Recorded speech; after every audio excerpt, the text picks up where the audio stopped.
Hello students, so this is chapter 7 from your GK book, okay? As I hope you all filled your up to chapter 6, now move on to the next chapter. I am going to teach you chapter 7 and you have to fill the chapter according to my instructions, okay? So this is chapter 7 about modern machines. As we all know, machines make our life easy and it also saves our time. हम लोग सब जानते हैं कि machines हमारे life को easy बना रहा है और साथ ही साथ हमारे समय को बचा रहा है.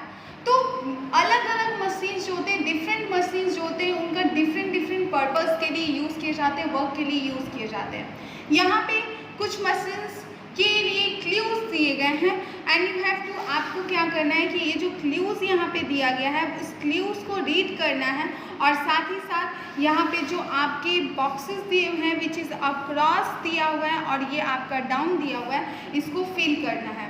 ओके, तो यहाँ पे मैं आपको एक बार इन सारे क्लूज को समझा दे रही हूँ. उसके बाद आपको क्या करना है, according to your understanding you have to fill the, यहाँ पे जो ग्रिड दिया है इसको फिल करना है.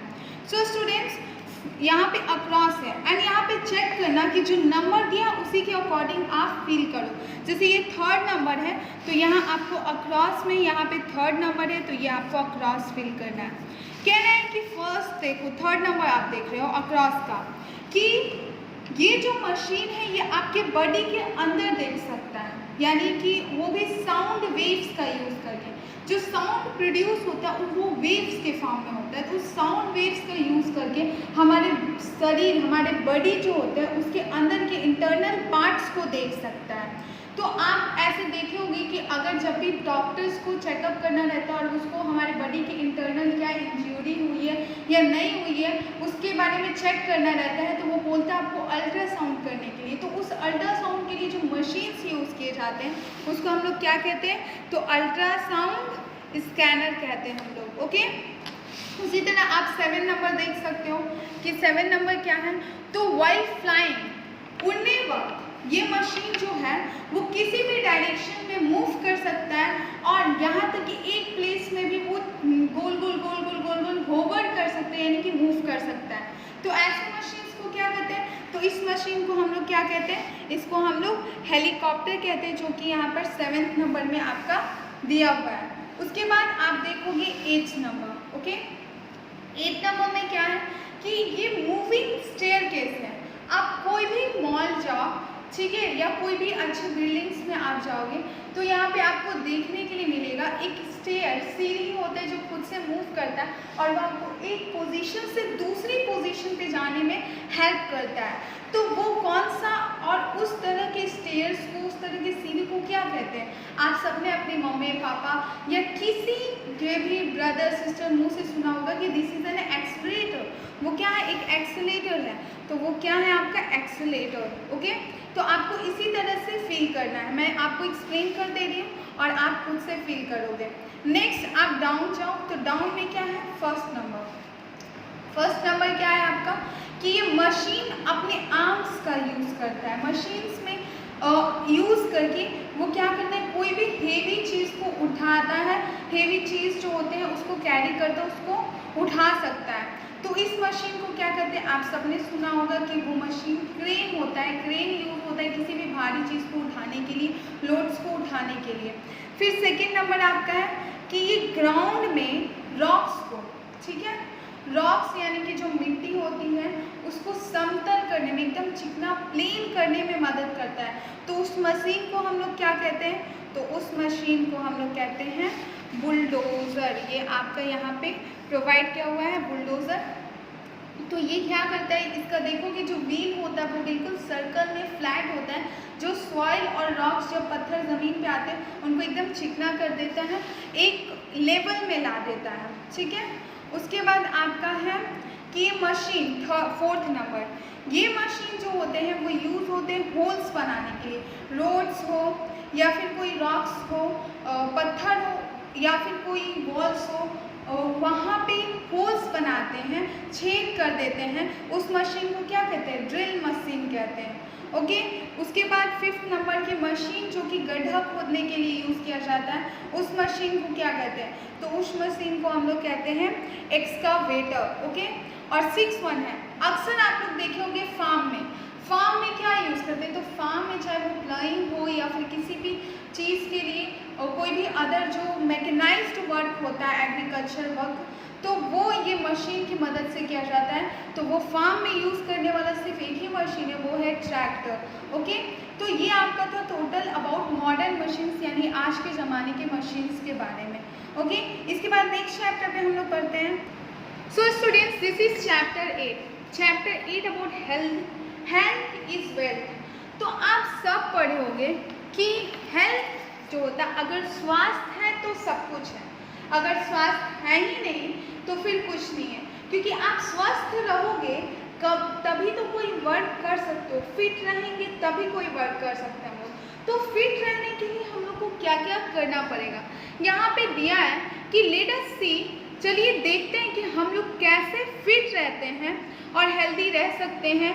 Look at the picture and fill in the blanks. इन पिक्चर्स को देखना है और ब्लैंक्स को फिल करना है। स्टूडेंट्स, इस चीज़ को मुझे आपको एक्सप्लेन करने की ज़रूरत नहीं है, बिकॉज आप ऑलरेडी जानते हो कि हेल्थी रहने के लिए और फिट रहने के लिए क्या क्या करना चाहिए। आपको ये जो क्लूज दी हैं एज वेल एज जो पिक्चर्स दिए हुए हैं, उनको आपको देखकर आपको ब्लैंक में क्या करना है, फिल करना है। मैं आपको एक दो समझा दे रही हूँ एंड बाकी जो रेस्ट है वो आपको खुद से करने के लिए वर्क दिया जा रहा है। ठीक है, आप खुद से उन क्लूज को पढ़िए और समझिए कि आपको वो कैसे करना है। जैसे कि फर्स्ट है कि your teeth twice daily. The first, as soon as you leave your bed in the morning, and secondly before sleeping at night, rinse your mouth well after brushing।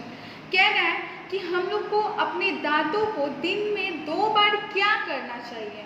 तो हम लोग दांत क्या करते हैं, ब्रश करते हैं। तो brush your teeth twice daily. और जैसे ही हम लोग बेड से उठते हैं तो सबसे पहला काम हमारा यही होता है कि हम लोग अपने टीथ को, दांतों को ब्रश करें और फिर अपने फेस को, माउथ को अच्छे से धोएं और ब्रश करने के बाद। ठीक है, उसी तरह आप देखोगे कि ये सेकंड नंबर दिया है कि हैव अ बाथ। हम लोग को रोज़ क्या करना चाहिए, यहाँ पे नहाना चाहिए। तो यहाँ डेली होगा कि रोज़ नहाना चाहिए, क्योंकि नहाने से क्या होता है, हमारे बॉडी में जितने डर्ट्स प्रेजेंट रहते हैं वो रिमूव होते हैं। तो ये सेकंड है। इसी तरह आपको 3rd नंबर, 4th नंबर और जो बचे हुए रेस्ट क्वेश्चंस हैं 5th, 6th, 7th, 8th, 9th, यानी कि ये चैप्टर आपको खुद से पढ़ के क्या करना है, कंप्लीट करना और इस ब्लैंक को फिल करना है। ओके स्टूडेंट्स, तो ये आपका चैप्टर 9 है कॉमन प्लेसेस, यानी कि ऐसी जगह जहाँ पे आदमी आम तौर पे जाता है और उस जगहों पे कोई वर्क के लिए ही, किसी पर्पस के लिए ही जाते हैं। यानी कि ये सारे प्लेसेस हमारे घर के आसपास होते हैं और इन सारे प्लेसेस को हम लोग कुछ ना कुछ स्पेशल नाम से जानते हैं। तो आपको बस क्या करना है कि जो हिंट प्रोवाइड किया गया उसको रीड करना और पता करना है कि उस प्लेस को कहते क्या, और फिर यहाँ पे उस प्लेस का नेम ब्लैंक में फिल कर देना है।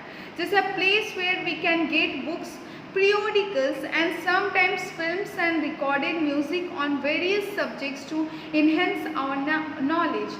यानी कि वो जगह है जहाँ पे हम लोग को बहुत सारे बुक्स प्राप्त होते हैं, मिलते हैं, पीरियोडिकल्स मिलता है और कभी कभी रिकॉर्डेड म्यूज़िक्स वहाँ पे भी मिलते हैं अलग अलग सब्जेक्ट्स, टॉपिक्स पे, ताकि हम लोग अपने नॉलेज को क्या कर सकें, इम्प्रूव कर सकें। तो उस प्लेस को हम लोग क्या कहते हैं, लाइब्रेरी कहते हैं। उसी तरह आप नेक्स्ट देखोगे कि a place where you find a collection of conserved artifacts and other objects of artistic, cultural, historical और scientific importance। यानी कि वो जगह जहाँ पे आप जाओ और जितने प्राचीन काल में जो भी मूर्तियाँ, स्कल्पचर्स, जो भी साइंटिफिक चीज़ें बनाई गई हैं वहाँ पे रखी जाती हैं, वहाँ पे बहुत सारे इसके कलेक्शंस होते हैं। तो उस प्लेस को क्या कहते हैं, उस प्लेस को हम लोग म्यूज़ियम कहते हैं। ओके, इसी तरह आपको क्या करना है कि question 3rd, 4th, 5th, 6th, 7th पढ़ के क्लूज़ के अकॉर्डिंग हेल्प बॉक्स भी यहाँ आपको प्रोवाइड किया गया है। इस हेल्प बॉक्स की मदद से आप क्या करोगे, इस पूरे चैप्टर को फिल करोगे। ओके, अगर आपको कोई भी कन्फ्यूज़न हो तो ऐसा नहीं है कि आप नहीं पूछ सकते हो। अगर आपको कोई भी कन्फ्यूज़न है तो अपने टीचर से अपने व्हाट्सएप ग्रुप पे पूछिए और अपने इस बुक को कंप्लीट कीजिए। ओके, तो स्टूडेंट्स की चैप्टर 10 है short form and full form. आपको पता होगा कि जो बहुत सारे वर्ड्स होते हैं, ठीक है, जो कि बहुत लॉन्ग वर्ड्स होते हैं, ठीक है, तो वैसे वर्ड्स जो होते हैं तो उसका हम लोग एक शॉर्ट फॉर्म भी यूज़ करते हो। शॉर्ट फॉर्म किसी भी वर्ड्स को उसको एब्रिविएशन कहते हैं या फिर abbreviated form of that words कहते हैं, ठीक है। तो यहाँ पे एब्रिविएशन या फिर उसको एक्रोनिम्स भी कहते हैं, ठीक है। तो यहाँ पे आपको कुछ शॉर्ट फॉर्म्स दिए हैं एक कॉलम में और एक कॉलम्स में उसके फुल फॉर्म दिए हैं। आपको इन शॉर्ट फॉर्म को इनके फुल फॉर्म से मैच करना है, जो कि आपके लिए बहुत इजी है, बिकॉज आप देखोगे कि ये जो शॉर्ट फॉर्म है उसके हर एक वर्ड का फर्स्ट लेटर का यूज़ करके बनाया गया है। जैसे IST देख रहे हो, IST का फुल फॉर्म क्या होता है, इंडियन स्टैंडर्ड टाइम। देखो, इंडियन का I, स्टैंडर्ड का S और टाइम को T करके हम लोग IST का फॉर्मेशन किए हैं, ये इसका शॉर्ट फॉर्म बना है। तो इस तरह से ये IST को इस D से इंडियन स्टैंडर्ड टाइम से मैच करना है। उसी तरह आप देखो CBSE है, CBSE का फुल फॉर्म क्या होता है, तो it's central board of secondary education. तो ये देखो, सेंट्रल का C, बोर्ड का B, सेकेंडरी का S, एजुकेशन का E, तो ये central board of secondary education है।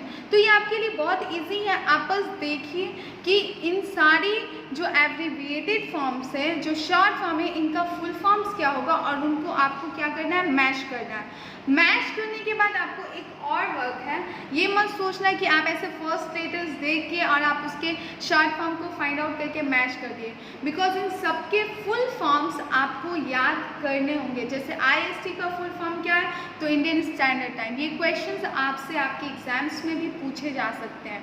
CBSE का फुल फॉर्म क्या है, तो it's central board of secondary education. BSc का फुल फॉर्म क्या है, तो BSc का इज बैचलर ऑफ साइंस। उसके बाद NCERT का फुल फॉर्म क्या है, तो NCERT का national council of education and research, educational research and training. तो ये सब फुल फॉर्म्स जो भी आपका पूरा ये टोटल 15 फुल फॉर्म्स दिए हैं वो आप मैच करो और फिर उसको आपको क्या करना है, याद करना है। तो ये आपका चैप्टर 10 तक होमवर्क, आपका वर्क होगा जो आपको घर पे करना है कि अपने चैप्टर 10 तक बुक को कंप्लीट फिल करना है। और आप उसको चाहो तो अपने व्हाट्सएप ग्रुप पे भेज सकते हो अपने टीचर से चेक करवाने के लिए। ओके, तो और कोई भी कन्फ्यूज़न हो आप अपने टीचर से आस्क कर सकते हैं। तो यहाँ तक फिल कीजिए, उसके बाद नेक्स्ट वीडियो में आपको और आगे नेक्स्ट चैप्टर्स मिलेंगे। Thank you all of you.